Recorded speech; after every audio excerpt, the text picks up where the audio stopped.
আসসালামু আলাইকুম এভরিওয়ান। আজকে আপনাদেরকে আরেকটা নতুন রেসিপি দেখাবো। এই জন্য আবার আপনাদের মাঝে হাজির হয়ে গেছি। এই যে দেখুন, বেগুন, ডিম দেখতেই পাচ্ছেন। এই বেগুনগুলো আমি চাকা চাকা করে কেটে নিব। আর এখানে আমি টমেটো কুচি, পেঁয়াজ কুচি, মরিচ কুচি আর লবণ মাখিয়ে রাখলাম।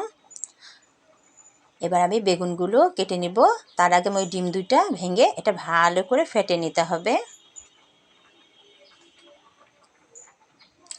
আর এই যে আমি দেখুন বেগুনগুলো এরকম করে কেটে নিয়েছি গোল গোল করে।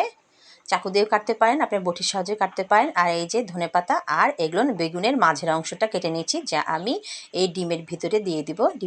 ডিম পেঁয়াজ যেগুলো রেখেছি আর এই ধনেপাতা দিয়ে এগুলোকে ভালো করে মেখে নিতে হবে চামচ দিয়ে।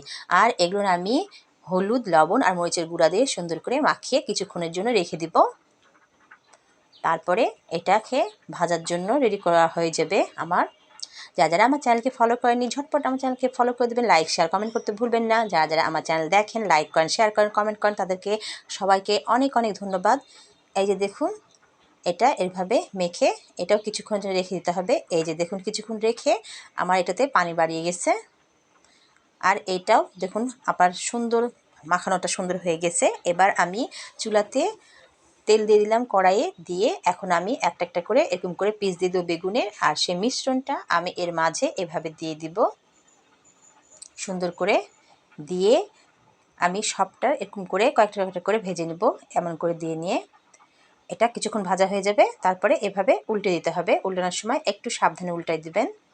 দিয়ে এটা লাল লাল হয়ে গেলে নামিয়ে নিয়ে আমি পরবর্তীগুলো ভেজে নিব। ভেজে নিয়ে দেখাচ্ছি।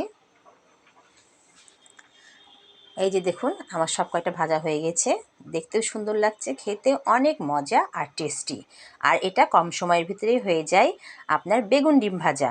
খেতে অনেক টেস্টি। সবাই একবার হলেও করে খেয়ে দেখবেন। ভালো থাকবেন, সুস্থ থাকবেন। আল্লাহ হাফেজ।